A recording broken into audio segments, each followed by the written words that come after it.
Hello बेटा। देखिए, अभी हम लोग 11th क्लास केमिस्ट्री के अंदर चैप्टर फर्स्ट डिस्कस कर रहे हैं और लास्ट वीडियो के अंदर हमने कुछ कंसंट्रेशन टर्म्स को डिस्कस किया था विद देयर फॉर्मूले and the definition, just like molality, mole fraction, normality, ppm and mass percentage. I hope मैंने कई बार बोला था आपको लास्ट टाइम कि उनको याद कर लेना बेटा, बहुत इंपॉर्टेंट है आगे के चैप्टर के लिए। आई होप आपने कर लिए होंगे। ठीक है, तो उसी टॉपिक को आगे कंटिन्यू कर रहे हैं। एक आपके पास मोल फ्रैक्शन है और एक आपके पास मोलैलिटी है।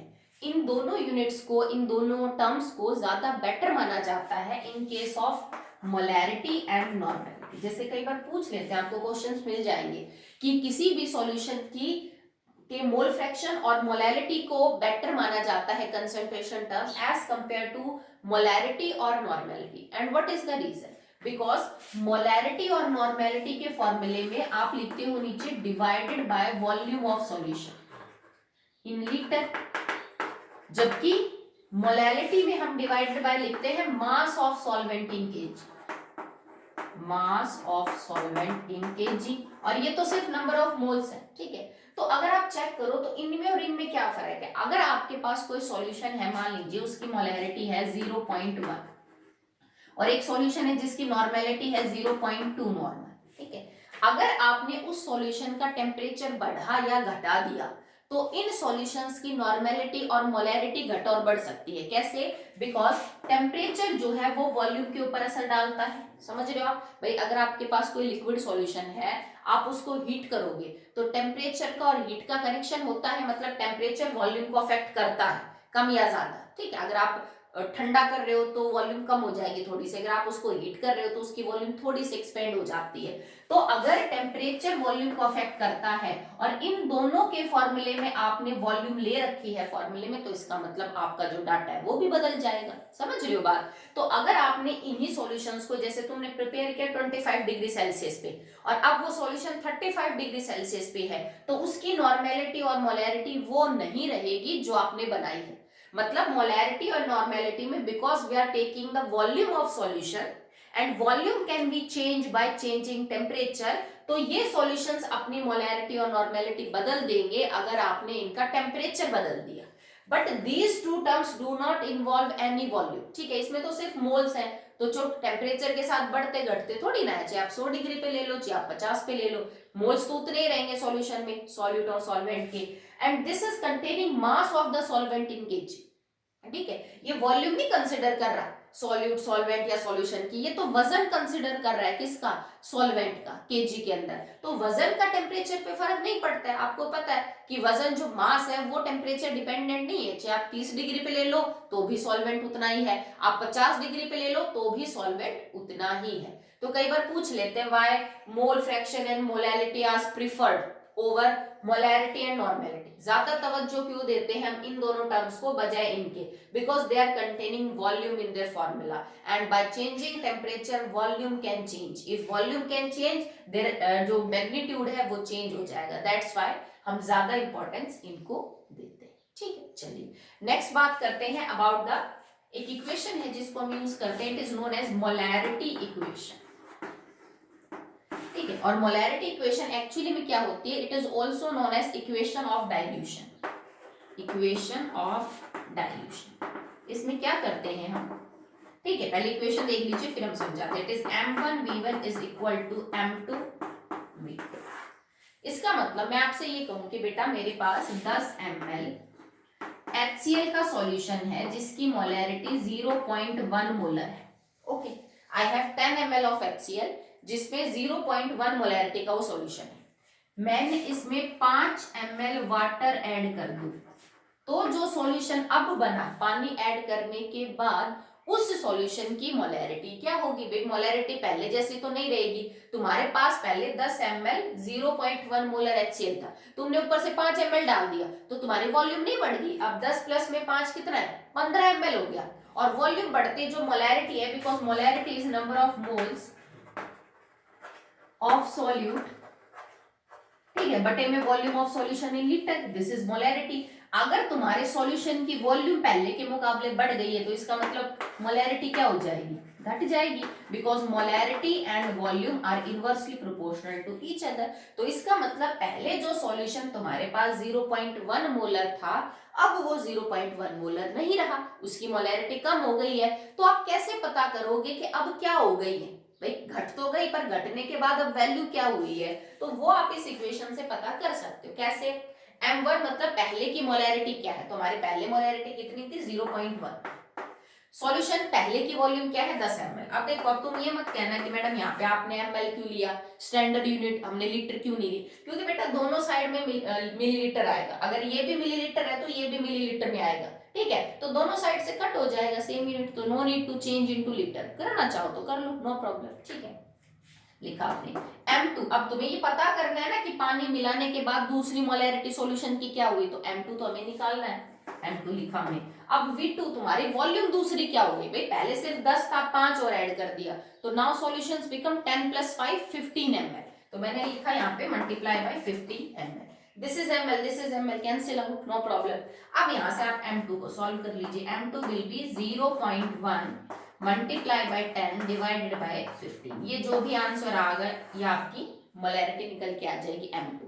तो इस इक्वेशन को हम मोलैरिटी इक्वेशन बोलते हैं कि किसी गिवन सॉल्यूशन की अगर आपको मोलैरिटी पता है, उसकी वॉल्यूम पता है, तो अगर उसमें आप ये कह सकते हो कि मैंने इतना पानी और ऐड किया, तो उतना पानी ऐड करने के बाद जो सॉल्यूशन अब नया बना, उसकी मोलैरिटी निकालने के लिए हम ये इक्वेशन यूज करते हैं। ओके, ठीक है? इसको हम इक्वेशन ऑफ डाइल्यूशन, मतलब डाइल्यूट करने के बाद सॉल्यूशन की अगली मोलैरिटी क्या है वो पता करते हैं, because this process is dilution. अगर आप किसी सॉल्यूशन में और बाहर से पानी ऐड कर रहे हो तो। अब इस इक्वेशन को एक बार प्रूव भी कर लेते हैं। याद करने के लिए तो आप इसको जरूर याद करिए, शॉर्ट फॉर्म है, पर इसी चीज को आप बड़े उसमें थोड़ा ब्रॉड मैनर में भी समझ सकते हैं कि आपको कैसे निकालने हैं, ठीक है? देखो, अगर सेम चीज आपको करनी हो पर आपको ये फॉर्मूला नहीं यूज करना हो, या फिर ये निकल के कहां से आया है वो चीज पता करनी है, तो हम क्या करेंगे? सबसे पहले आपको वॉल्यूम दे रखी है, आपको मोलैरिटी दे रखी है, हम नंबर ऑफ मोल्स निकालेंगे इस इक्वेशन से। इसको यूज किया, हमारे पास क्या क्या गिवन है? We have volume 10 ml, we have molarity 0.1, ठीक है? तो हम नंबर ऑफ मोल्स निकाल लेंगे। Now molarity is number of moles बटे वॉल्यूम। आपको मोलैरिटी पता है, दैट इज 0.1। तुम्हारे पास मोल्स नहीं है ना HCl के, कितने नहीं पता हमें, ठीक है? तो आप इसके मोल्स निकाल लीजिए एंड डिवाइडेड बाय वॉल्यूम। अब वॉल्यूम मेरे पास 10 ml है, बट मोलैरिटी का जो फॉर्मूला है उसमें तो वॉल्यूम हमें लीटर में चाहिए, सो हमने क्या कर दिया? Multiply by 1000। आप इसको सॉल्व करेंगे तो तुम्हारे नंबर ऑफ मोल्स आ जाएंगे 0.1 multiply by 10 and divided bye 1000। I hope आपको क्लियर है, ठीक है? मैं ये समझा रही हूँ कि आपको ये इक्वेशन मिली कहां से है।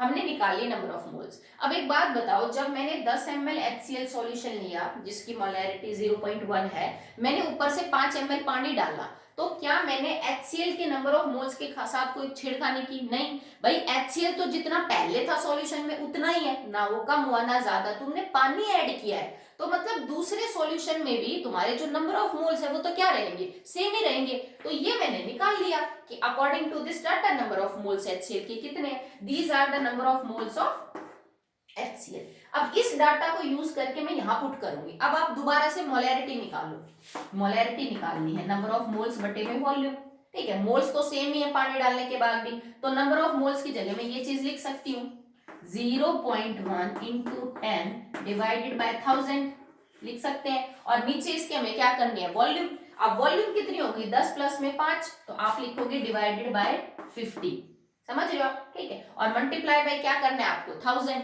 तो देखो डिवाइडेड बाय 15, 15 अपॉन 1, इसको ऊपर लेके जाएंगे, सॉल्व करेंगे तो इट इज मल्टीप्लाई बाय 15। मैंने ये चीज सॉल्व की बेटा, m n अपॉन v। इसके बाद 5 ml पानी डालने के बाद जो सॉल्यूशन है उसकी मोलैरिटी कैसे निकालेंगे?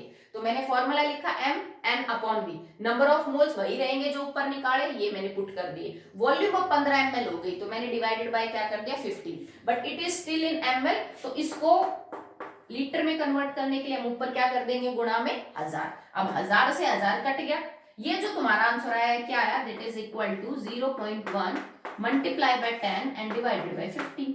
और ये चीज सेम है, बिकॉज समझ रहे हो, यहां मैंने इस फॉर्मूले से डायरेक्ट निकाल दिया, it is in the seconds, यहां थोड़ा लंबा प्रोसेस हो गया। तो बात वही है बेटा, यहाँ हमने शॉर्ट कर रखा है कि M2 की टर्म भी वही आई है 0.1 मल्टीप्लाई बाय 10 डिवाइडेड बाय 15, यहाँ भी हमने सेम निकाला है 0.1 मल्टीप्लाई बाय 10 डिवाइडेड बाय 15। तो ये एक्चुअली में एक बड़ा से यूं समझ लीजिए कॉन्सेप्ट प्रोसेस का हमने शॉर्ट वर्जन तैयार कर रखा है। You can directly use this equation in numericals in competitive exam and in CPSC board. There is no problem. पर एक्चुअल में निकल के ये चीज यहीं से आई है कि पहले हमने जो डाटा हमें दे रखा है वॉल्यूम और मोलैरिटी का, उससे हमने मोल्स निकाल लिए सॉल्यूशन में, और पानी डालने के बाद सॉल्यूट के मोल कम ज्यादा नहीं होते, तो वो मोल्स लेके दूसरी इक्वेशन में पुट किए हमने, जिसकी मोलैरिटी हमें निकालनी है। वॉल्यूम तो आपको पता चल ही जाएगी। ठीक है, आई होप आपको क्लियर है। चलिए नेक्स्ट करिए। अब मोलैरिटी से ही रिलेटेड एक दो इक्वेशंस और करते हैं।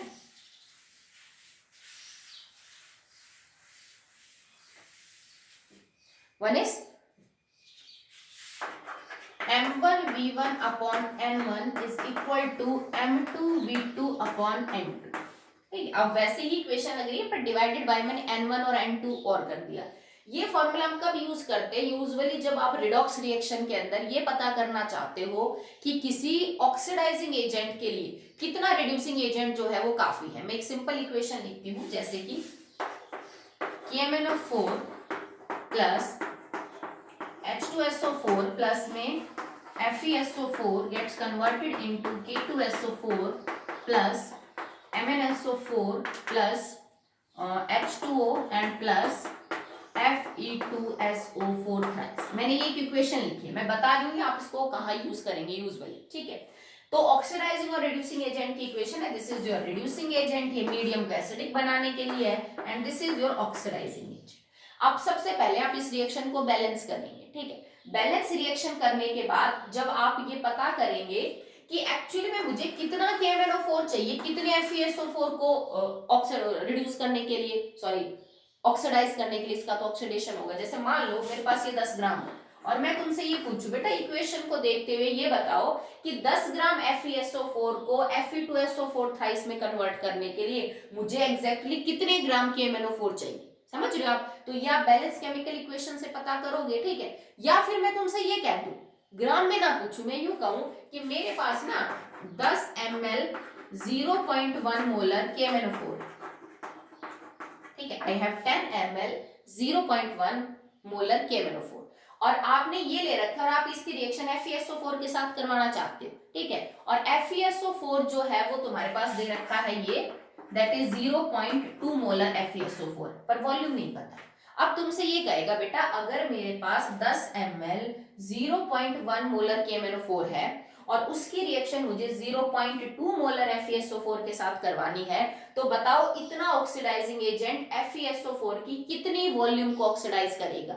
मतलब तुम्हें यहाँ पे V2 पता करना है कि वॉल्यूम क्या होगी FeSO4 की, जिसके लिए इतना KMnO4 काफी है। समझ रहे हो? या यूं कर सकता है कि तुमसे वॉल्यूम दे देगा कि बेटा मेरे पास 10 ml FeSO4, बताओ अगर 10 ml FeSO4 को ऑक्सीडाइज करता है ये वाला KMnO4, तो इस FeSO4 वाले सॉल्यूशन की मोलैरिटी क्या होगी। ठीक है, जो आपकी इक्वेशंस है नंबर ऑफ मोल्स के हिसाब से, आप एसिड बेस इक्वेशन में भी ये चीज यूज कर सकते हो। जैसे आपने लिखा HCl प्लस में NaOH gets converted into NaCl plus में H2, पर ये तो ऑलरेडी वैसे बैलेंस है, इसको देख लीजिए आप H2SO4 it will convert into Na2SO4 plus में H2। अब तुम्हारे दो रिएक्टेंट है यहाँ पे, this is reactant 1 and this is reactant 2। इस बात से कोई फर्क नहीं पड़ता कि आप इसको रिएक्टेंट 1 माने या 2 माने, दैट इज सेम थिंग। ठीक है, तो ऑक्सीडाइजिंग रिड्यूसिंग एजेंट में ये चीज थोड़ी अलग हो जाती है, एक साइड आप लिखोगे ऑक्सीडाइजिंग एजेंट, एक साइड लिखोगे रिड्यूसिंग एजेंट। अगर तुम एसिड बेस इक्वेशन ही कर रहे हो तो एक एसिड और एक बेस होगा, चाहे आप उसको रिएक्टेंट 1 मान लो एसिड को या बेस को मान लो। ठीक है, तो अगर तुम्हें ये पता करना हो कि एग्जैक्टली कितना H2SO4 कितने NaOH को न्यूट्रलाइज करेगा, तो वो हम इस इक्वेशन से पता करते हैं, फ्रॉम दिस इक्वेशन बैलेंस करने के बाद। और N1 और N2 are the number of moles of your reactant. ठीक है, जैसे अब मैंने इस इक्वेशन को बैलेंस करने के लिए आई हैव पुट 2 NaOH और ये हो जाएगा आई थिंक आपका लाइक 2। ठीक है, चेक करके ये है। अब अगर आप इसके लिए सॉल्व करना चाहते हो, आपको डाटा ये दे रखा है, जैसे ऑक्सीडाइजिंग रिड्यूसिंग के लिए भी पता कर सकते हो। अगर न्यूट्रलाइजेशन रिएक्शन में ही पता करना है तो आपको देखो H2SO4 को माना मैंने reactant 1, this is reactant 1 plus 2 NaOH, that is my reactant 2, they will form Na2SO4 plus 2H2। ठीक है, अब मैं तुमसे ये कह दूं बेटा मेरे पास ये 0.1 मोलर है और 10 ml है, ये मेरे पास 20 ml है, बताओ इसकी मोलैरिटी क्या होगी। ठीक है, अगर मैं आपको 0.1 मोलर 10 ml H2SO4 दूं और मुझे इसको न्यूट्रलाइज करवाना है NaOH के साथ और NaOH मेरे पास फिलहाल 20 मोलर है, तो बताइए उसकी मोलैरिटी क्या होगी। तो आप क्या इक्वेशन यूज करोगे, दिस इक्वेशन, डाटा पुट किया, मान लो मेरा रिएक्टेंट 1 ये है, तो इसकी मोलैरिटी क्या है 0.1 मल्टीप्लाई बाय इसकी वॉल्यूम कितनी दे रखी है 10 ml, no need to change into litre, इसके नंबर ऑफ मोल्स कितने बैलेंस केमिकल इक्वेशन से 1 इज इक्वल टू, अब इसकी जगह डाटा पुट करेंगे, आपके पास रिएक्टेंट 2 क्या है NaOH, ठीक है, तो मोलैरिटी क्या है नहीं पता, M2 निकालना है, वॉल्यूम कितनी दे रखी है 20 ml और नंबर ऑफ मोल्स कितने बैलेंसिंग से 2, तो आप इस इक्वेशन को अब सॉल्व करेंगे, now it becomes 0.1 multiply by 10 divided by 1 it is equal to M2 multiply by 20 divided by 2, यहां से आप M2 निकाल सकते हो, बाकी सब कुछ आपको गिवन है। ठीक है, तो ये इक्वेशन आपको तब यूज करनी है जब आपसे ये पूछा जाए कि किस एसिड के लिए कितना बेस एक्चुअली में सफिशिएंट है न्यूट्रलाइजेशन के लिए, तो वहां पे बैलेंसिंग जो है वो काम आती है। बैलेंसिंग क्यों काम आती है इस बात को ध्यान से सुनो, क्योंकि H2SO4 का 1 मोल टूट के 2 H पॉजिटिव देता है, ठीक है 2 मोल, जबकि NaOH का 1 मोल टूट के 1 OH नेगेटिव देता है, समझ रहे हो। तो अगर तुम्हें एग्जैक्टली न्यूट्रलाइज करना है तो तुम्हें NaOH जस्ट दुगने लेने पड़ेंगे H2SO4 के कंपैरिजन में। ठीक है, अगर H2SO4 के 10 मॉलिक्यूल है तो इसके आपको 20 लेने पड़ेंगे, क्योंकि इसके 10 जो है वो 20 H पॉजिटिव देंगे और इसके 20 जाके आपको 20 OH नेगेटिव देंगे, तो हमें बैलेंस करना पड़ेगा बेटा, और बैलेंसिंग के लिए मैंने N1 N2 यूज किया है। अगर आप N1 N2 को यहाँ इंपॉर्टेंस नहीं देंगे तो आपका जो रिजल्ट है वो गलत आएगा। हाँ, अगर इक्वेशन कुछ ये होती NaOH प्लस HCl तो आप कर सकते थे, क्योंकि दोनों के लिए नंबर ऑफ मोल्स एक ही आएंगे। क्यों, क्योंकि HCl भी पर मॉलिक्यूल एक ही H पॉजिटिव देता है, OH नेगेटिव भी पर मॉलिक्यूल एक ही H पॉजिटिव देता है, तो दोनों के लिए आपके नंबर ऑफ आयंस जो निकलेंगे पर मॉलिक्यूल वो सेम है, तो यहाँ फिर N1 और N2 दोनों 1 1 हो जाएगा। तो now this equation become simple, M1V1 is equal to M2V2। ये कब यूज करनी है इक्वेशन, जब एसिड और बेस की जो एसिडिटी और बेसिसिटी है वो सेम ना हो, अलग अलग हो, तो आपको इस चीज को ध्यान में रखना है। आई होप आपको समझ आ रहा है। ठीक है, इक्वेशन बड़ी सिंपल है, पर आप इसके पीछे का जो रीजन है वो समझने की कोशिश करिए। ये इक्वेशन मैं प्रूव करवा चुकी हूँ, how it comes M1V1 M2V2। अब इसके नीचे मैंने N1 और N2 क्यों लिया, मैं इसका रीजन बता रही हूँ, क्योंकि हर एसिड और बेस की बेसिसिटी और एसिडिटी सेम नहीं होती। अगर आप न्यूट्रलाइजेशन करवाना चाहते हैं तो एग्जैक्टली होता क्या है कि एसिड तो अपना H पॉजिटिव देता है और बेस अपना OH नेगेटिव, दोनों मिलके पानी बना लेते हैं। अगर बेसिसिटी और एसिडिटी सेम है तो उतने ही H पॉजिटिव और उतने OH नेगेटिव आएंगे, बट इफ बेसिसिटीज डिफर, तो जो मान लीजिए एसिड तो 2 दे रहा है H पॉजिटिव पर मॉलिक्यूल और बेस 1 दे रहा है, तो मुझे बेस ज्यादा लेना पड़ेगा ना ताकि न्यूट्रलाइजेशन हो। अगर बेस तो 2 H नेगेटिव दे रहा है और एसिड 1 H पॉजिटिव, तो मुझे एसिड को ज्यादा लेना पड़ेगा अमाउंट में, ताकि दोनों H पॉजिटिव और OH नेगेटिव मैच हो सके, तब जाके न्यूट्रलाइजेशन होगा। दैट्स व्हाई मैंने नीचे नंबर ऑफ मोल्स लिए हैं। ओके, नाउ एक इक्वेशन और है आपकी,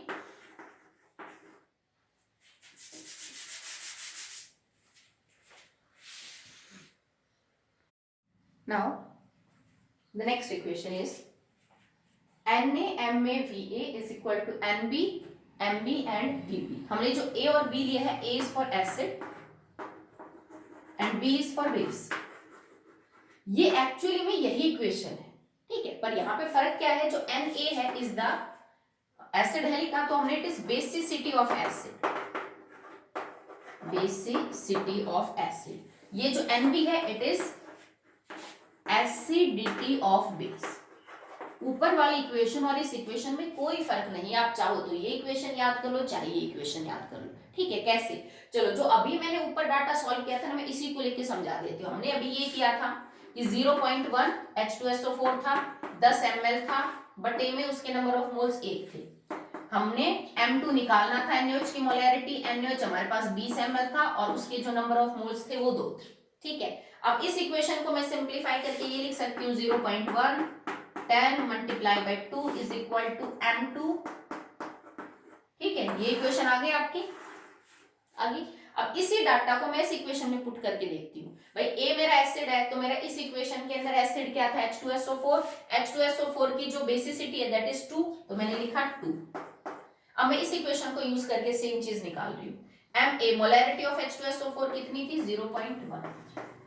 वॉल्यूम कितनी थी H2SO4 की, 10 ml is equal to M2 हमें निकालना ही था NaOH का, तो उसके बाद NB एसिडिटी ऑफ बेस कितनी है NaOH 1 मल्टीप्लाई बाय वॉल्यूम कितनी थी NaOH की 20। तो देखो इस इक्वेशन और इस इक्वेशन में कोई फर्क नहीं है, both are same, that is same. 2 multiply by 0.1 multiply by 10 is equal to M2 multiply by 20 multiply by 1 लिखो ना लिखो, ठीक है। तो सेम इक्वेशन बनी ना। मतलब अगर आप बैलेंस केमिकल इक्वेशन नहीं लिख रहे हो, मोल्स नहीं लिखना चाहते, तो आप उनकी बेसिसिटी से उनको मल्टीप्लाई कर दो। अब वही रीजन है बेटा बेसिसिटी से मल्टीप्लाई करने का, because in a neutralisation reaction we have to equate H positive and OH negative ion, ठीक है। अब अगर तुम्हारी बेसिसिटी और एसिडिटी अलग है बेस और एसिड की, तो तुम्हें उससे मल्टीप्लाई करके उनके नंबर ऑफ OH नेगेटिव और H नेगेटिव हमें क्या H पॉजिटिव बराबर करने पड़ेंगे। अब आपने एक चीज नोटिस की कि हमने क्या किया है, यहाँ पे जैसे मोलैरिटी निकालने के लिए जो आपने यहाँ पे ले रखे थे number of moles of NaOH, उसको मल्टीप्लाई किया है किसके साथ, that is with the data of H2SO4। ये तो सिर्फ इसलिए किया गया है H पॉजिटिव और OH नेगेटिव को बैलेंस करने के लिए। अब मैंने आपको ये सब चीज समझाई in case of molarity. Same data can be applicable for normality, बिल्कुल सेम मैनर में सारी इक्वेशन लिखी जा सकती है नॉर्मेलिटी के लिए। आप ये लिख सकते हो N1V1 is equal to N2V2, ठीक है। नॉर्मेलिटी एक सॉल्यूशन की, उसकी वॉल्यूम, उसमें और कितना पानी ऐड करोगे ताकि दूसरे वाले सॉल्यूशन की नॉर्मेलिटी क्या हो जाए। तो जो सेम चीज अब हमने मोलैरिटी के लिए प्रूव की, you can also prove for the normality also, ठीक है। तो ये डायरेक्ट बता दी मैंने, this is known as normality equation. N1V1 is equal to N2V2। N1 तुम्हारे पहले सॉल्यूशन की नॉर्मेलिटी, इसकी वॉल्यूम कितनी ले रखी है V2, बढ़ी हुई वॉल्यूम, भाई पहली वॉल्यूम में और कितना पानी ऐड कर दिया, तो जो बढ़ी हुई वॉल्यूम टोटल कितनी है N2 तुम्हें निकालना पड़ेगा, ठीक है, सिंपल। अब हम एक इक्वेशन पता करेंगे, एक्चुअली में उसको डिराइव करेंगे, जिसमें हम किसी एक सॉल्यूशन की नॉर्मेलिटी और उसी सॉल्यूशन की मोलैरिटी के बीच में रिलेशनशिप पता करेंगे, ठीक है। Now we have to find out the relationship between normality and molarity of a same solution, ठीक, relationship between normality and molarity of a solution. Solution वही है बेटा, मेरे सॉल्यूशन नहीं बदल रही, एक सॉल्यूशन है, उस सॉल्यूशन की मोलैरिटी और उसी की नॉर्मेलिटी में क्या कनेक्शन होता है उस बात को हम प्रूव करेंगे। आप इसको फिर कॉपी में नोट करेंगे, ठीक है, कि ये डेरिवेशन हमने कैसे किया है। चलिए स्टार्ट करते हैं विद द टूज डेफिनेशन। दोनों की डेफिनेशन क्या थी। सो नॉर्मेलिटी हमारे पास है number of gram equivalent of solute बटे में volume of solution in litre, okay. And now we have molarity is equal to number of moles of solute बटे में volume of solution in litre. लिखा हमने दोनों को, ठीक है। अब आपको इनके बीच में रिलेशनशिप पता करना है, तो आप या तो नॉर्मेलिटी डिवाइडेड बाय मोलैरिटी ले लीजिए, या मोलैरिटी डिवाइडेड बाय क्या ले सकते हो आप, नॉर्मेलिटी ले सकते हो, ठीक है। मान लीजिए now I am taking this, n upon m क्या हो जाएगा, तो n अपॉन m क्या लिखोगे बेटा, number of gram equivalent of solute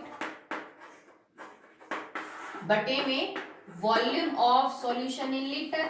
ये तो मैंने नॉर्मेलिटी लिख दिया। अब मोलैरिटी क्या हो जाएगा, divided by number of moles of solute and divided bye, इसके डिवाइडेड बाय हो जाएगा that is volume of solution in litre, ठीक है। मैंने कुछ नहीं किया, दोनों के फॉर्मूले को खोल के लिखा और उनको नॉर्मेलिटी को मैंने मोलैरिटी से डिवाइड किया। आप चाहो तो मोलैरिटी को नॉर्मेलिटी से डिवाइड कर लो, नो प्रॉब्लम, सेम आएगा, ठीक है। अब इनमें देखो जो आपकी डिनोमिनेटर टर्म है दैट इज सेम। अगर आप इसको अपोजिट में लेके जाओगे तो वॉल्यूम से वॉल्यूम का जो डाटा है वो आपका क्या हो जाएगा, कट जाएगा, ठीक है, क्योंकि वही सॉल्यूशन है ना उसकी, जैसे तुम्हारे पास 10 ml सॉल्यूशन है HCl का, अब मैं उसी की मोलैरिटी निकाल रही हूँ, उसी की नॉर्मेलिटी, तो वॉल्यूम तो सेम ही है, तो volume of solution in litre से volume of solution in litre cut गया फॉर द सेम सॉल्यूशन। अब ये चीज आपकी सिंप्लीफाई कैसे हो गई, n upon m is equal to number of gram equivalent of solute बटे में number of moles of solute. हो गया, सिंपल है, ठीक है। नंबर ऑफ ग्राम इक्विवेलेंट को खोल के लिख सकते हैं, ठीक है, बताया था आपको।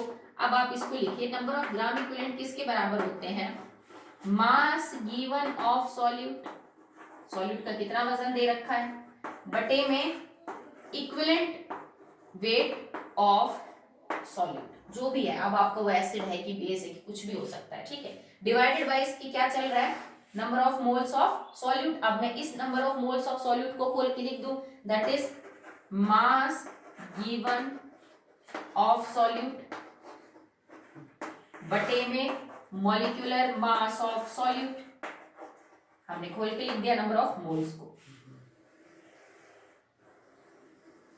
ठीक है। सो नॉर्मेलिटी डिवाइडेड मोलैरिटी, सब कुछ कट के आपका ये आया था, number of gram equivalent of solute बटे में number of moles of solute. Gram equivalent को खोल के लिखा, मास गिवन ऑफ सॉल्यूट बटे में इक्विवेलेंट वेट ऑफ सॉल्यूट। नीचे मैंने मोल्स को खोल के लिख दिया, मास गिवन ऑफ सॉल्यूट बटे में मॉलिक्यूलर मास ऑफ सॉल्यूट।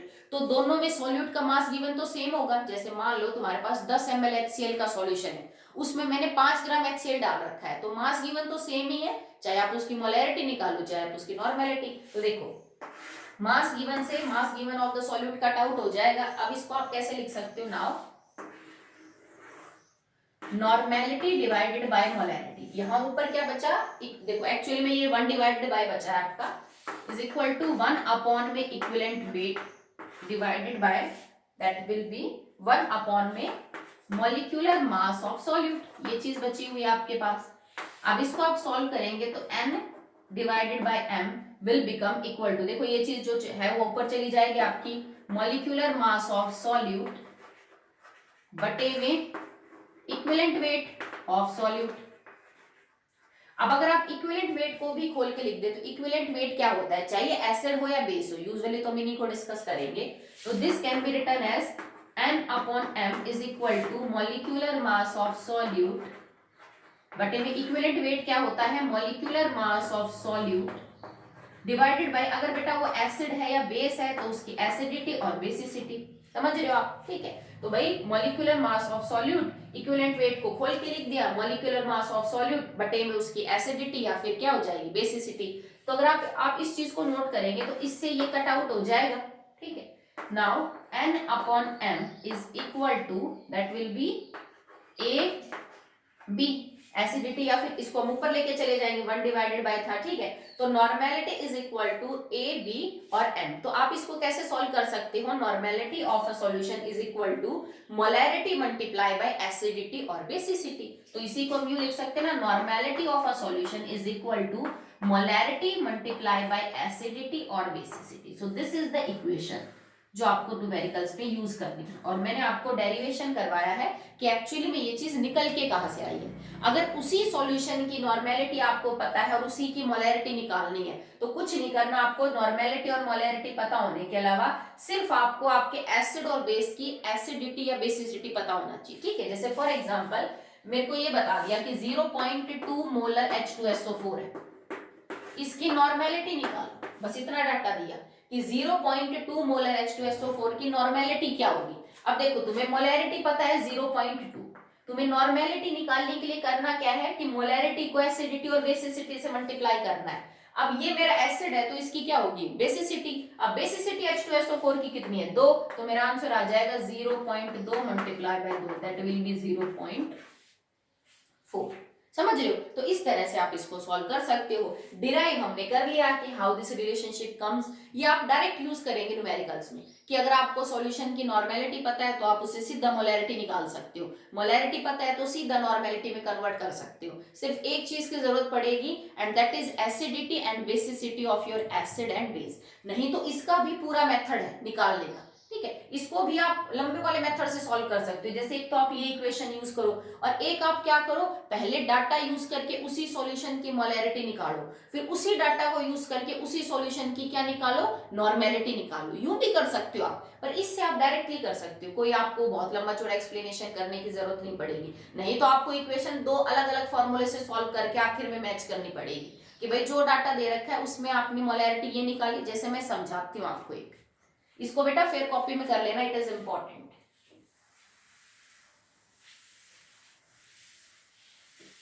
अगर आप ये इक्वेशन यूज नहीं करेंगे तो एक्चुअली में लंबा वाला मेथड क्या है, आपसे कोई यूं कहते बेटा 0.1 मोलर H2SO4 है एंड इट्स, आप नॉर्मेलिटी निकालिए इसकी, ठीक है। तो भाई 0.1 मोलर H2SO4 का मतलब है molarity is number of moles बटे में वॉल्यूम, समझ रहे हो। अब किसी सॉल्यूशन की अगर मोलैरिटी 0.1 है तो इसकी जगह मैंने लिखा 0.1। अब ये आंसर n/v के बराबर है। भाई n/v को सॉल्व करने पे 0.1 आंसर है, इसका मतलब मैंने एक्चुअली में 0.1 मोल्स लिए होंगे किसके, H2SO4 के, और उनको कितने में डाला होगा, 1 लीटर सॉल्यूशन में डाला होगा, तभी तो मेरी मोलैरिटी 0.1 आई होगी। आप समझ रहे हो, इफ मोलैरिटी इज 0.1, इसका सीधा सा मतलब है भाई 0.1 मोल डाले होंगे 1 लीटर में, तभी तो आंसर कितना है 0.1।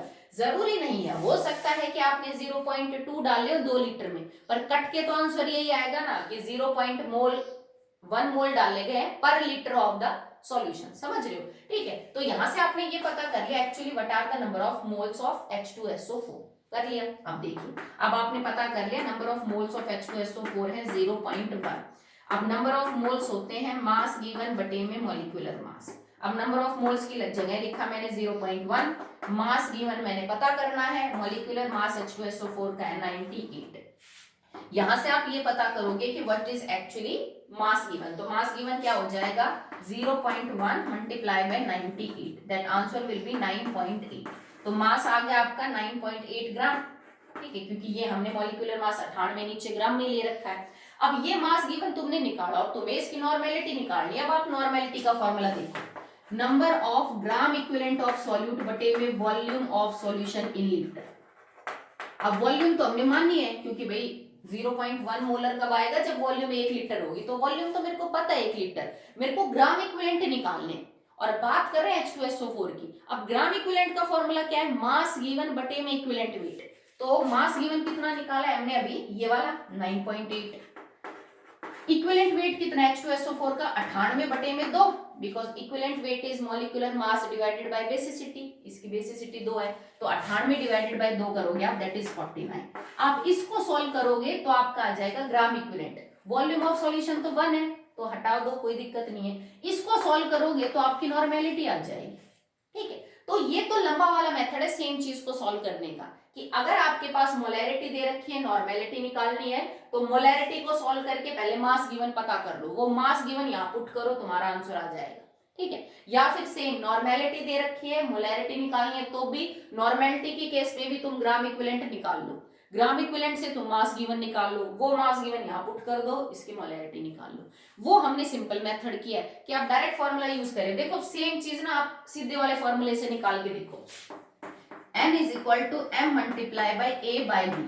अब मोलैरिटी दे रखी थी, तुम्हें नॉर्मेलिटी निकालनी थी, नॉर्मेलिटी निकालने के लिए मोलैरिटी क्या है 0.1 और H2SO4 है, तो H2SO4 की जो बेटा बेसिसिटी है दैट विल बी 2, मतलब आपका फाइनल आंसर होना था नॉर्मेलिटी विल बी 0.2, ये होगी। अब आप इसको सॉल्व करें तो हमारा आंसर क्या आएगा, देखो 9.8 डिवाइडेड बाय 49, इसको हम ये लिख सकते हैं that will B 980 divided by 40, sorry ठीक है, दैट विल बी 98 एंड 490। आप इसको सॉल्व करेंगे तो आपका आंसर वही आएगा, दैट विल बी 0.2। तो सेम चीज आएगी, चाहे आप इसको लंबे वाले मेथड से सॉल्व करो, चाहे आप इसको शॉर्ट से। आप अपने न्यूमेरिकल्स के लिए एग्जाम के लिए इस मेथड को यूज करेंगे, मैंने सिर्फ बताया है कि बात वही है, चाहे कैसे भी आप इसको सॉल्व कर लीजिए, ठीक है। नेक्स्ट देखिए बेटा, the last equation for this concentration topic is equation of mixing. अब हम एक इक्वेशन डिस्कस करेंगे जिसमें हम सॉल्यूशंस को मिक्स करने के बाद उनकी जो कंसंट्रेशन है वो पता करेंगे। जैसे मान लो मैं तुमसे ये कहूं I have 100 ml 0.1 molar HCl और मैंने उसके अंदर मिक्स कर दिया है 50 ml 0.2 मोलर H2SO4। ठीक है, अब तक हम पानी मिला रहे थे, हम डाइल्यूट कर रहे थे सॉल्यूशंस को, तो पता कर रहे थे कि डाइल्यूट करने के बाद मोलैरिटी और नॉर्मेलिटी क्या है। यहाँ हम क्या करेंगे कि आप दो अलग अलग सॉल्यूशंस ले रहे हो जिनकी अपनी वॉल्यूम है, अपनी कंसंट्रेशन है, चाहे मोलैरिटी चाहे नॉर्मेलिटी, आप उनको मिक्स कर रहे हो और मिक्स करने के बाद जो ये सॉल्यूशन बना है इसकी बताइए नॉर्मेलिटी और मोलैरिटी क्या है। This is known as equation of mixing, कि आपने दो सॉल्यूशंस को मिक्स किया है। और ये इक्वेशन कब काम में ली जाएगी? अगर आप एक एसिड के साथ एक एसिड को मिला रहे हो और अगर आप एक बेस के साथ बेस को। ये इक्वेशन कब यूज नहीं करनी है? अगर आप एक एसिड और एक बेस को मिक्स कर रहे हो। रिमाइंडेड? ठीक है, अगर दो एसिड आपस में मिक्स हो रहे हैं, दो बेस आपस में मिक्स हो रहे हैं, then this equation can be used. और ये डायरेक्ट बता देगी आपको, वैसे तो लंबा मेथड बहुत पड़ेगा, आपको बहुत टाइम लगेगा कैलकुलेशन में, सिंपल हो जाएगा। पर अगर आप एक एसिड और एक बेसिक सॉल्यूशन मिक्स कर रहे हैं तो आप इस इक्वेशन को यूज नहीं करेंगे, आपका आंसर गलत आएगा। ठीक है, इक्वेशन क्या है? It is M1V1 plus M2V2 is equal to M3V1 plus V2। If normality के बारे में बात हो रही है तो आप N लिख लीजिए यहाँ पे, N1V1 is plus N2V2 is equal to N3V1 plus में V2। अब मैं समझा देती हूँ क्या क्या है। जैसे मान लो तुम दो एसिड्स को मिला रहे हो, you have this condition acid 1 plus acid 2, दोनों को मिला के मैंने सॉल्यूशन बनाया, तो इससे कोई फर्क नहीं पड़ता बेटा कि तुम इसको 1 मार रहे हो कि इसको, एक ही रिजल्ट आएगा तुम्हारा। ठीक है, एसिड 1 की जो मोलैरिटी दे रखी है और उसकी जो वॉल्यूम, एसिड 2 की जो मोलैरिटी दे रखी है उसकी वॉल्यूम। अगर आप दो बेस को मिक्स कर रहे हो, B1 प्लस में B2 सॉल्यूशन बन गया, तो पहले वाले बेस की मोलैरिटी उसकी वॉल्यूम, दूसरे वाले बेस की मोलैरिटी उसकी वॉल्यूम। ठीक है, अब तुम्हें M3 निकालना है कि दोनों को मिक्स करने के बाद जो सॉल्यूशन बना उसकी मोलैरिटी क्या है, पर वॉल्यूम तो पता है क्योंकि दोनों सॉल्यूशंस को ही तो मिक्स किया, तो दोनों सॉल्यूशंस की वॉल्यूम जोड़ दो, तो मैंने जोड़ दिया V1 प्लस V2, तो तुम्हें ये पता चल जाएगा बने हुए सॉल्यूशन की मोलैरिटी क्या आएगी। ठीक है, नॉर्मेलिटी ऑफ फर्स्ट एसिड और base, volume of first acid और base, normality of second acid और base, volume of second acid और बेस, दोनों को मिलाने के बाद जो सॉल्यूशन बना उसकी नॉर्मेलिटी क्या होगी, वॉल्यूम के लिए मैंने अगेन क्या कर दिया, दोनों को जोड़ दिया V1 प्लस में V2। ठीक है, तो ये इक्वेशन कब यूज करेंगे? जब हम दो एसिड्स और दो बेसिस को आपस में क्या करेंगे, मिक्स। तो डायरेक्ट इक्वेशन से आप सॉल्व कर सकते हो कि बने हुए सॉल्यूशन की नॉर्मेलिटी या मोलैरिटी क्या है। This equation is known as equation of mixing. ठीक है, अब देखो, अभी जो लास्ट हमने यूज किया ना formula, n is equal to m multiply by a multiply by b। ठीक है, तो चाहो तो आप जो नॉर्मेलिटी आपको दे रखी है आप उसको मोलैरिटी में कन्वर्ट करके निकाल लो, नो प्रॉब्लम। जैसे हो सकता है ना कि सॉल्यूशन में तुमसे नॉर्मेलिटी दे रखी हो और वो पूछ तुमसे ये रहा हो कि बेटा इतना नॉर्मल मिक्स किया, जो सॉल्यूशन बढ़ेगा ना उसकी मोलैरिटी बताओ, तो आप या तो ये कर लो, पहले जो सॉल्यूशन नॉर्मल है उनको मोलर में कन्वर्ट कर लो इस इक्वेशन से, या यूं कर लो बने हुए सॉल्यूशन की नॉर्मेलिटी निकाल लो और फिर उसके बाद, पर ये तो फिर गलत हो जाएगा बने हुए सॉल्यूशन के साथ तो। ठीक है, पहले आप क्या करो, अगर तुम्हें नॉर्मेलिटी दे रखी है सॉल्यूशंस की और सॉल्यूशन की मोलैरिटी तुमसे पूछ रहा है, तो पहले नॉर्मेलिटी को मोलैरिटी में कन्वर्ट कर लो और फिर ये इक्वेशन यूज कर लो। बाय दिस फॉर्मूला आप निकाल सकते हो। ठीक है, if the condition is this, अगर आप एक एसिड और एक बेस को यूज कर रहे हैं तो आपकी कंडीशन अलग होगी। फिर आपको करना क्या पड़ेगा कि जैसे मान लो तुम्हें मोलैरिटी वाली इक्वेशन यूज करनी है और आपने एक एसिड और एक बेस मिक्स कर रखा है, तो क्या करोगे, सबसे पहले एसिड के अंदर आप मोल्स निकालोगे, जो भी डाटा दे रखा होगा कि एक्चुअली में इतने वॉल्यूम में इतने मोलर सॉल्यूशन के अंदर मोल्स कितने हैं।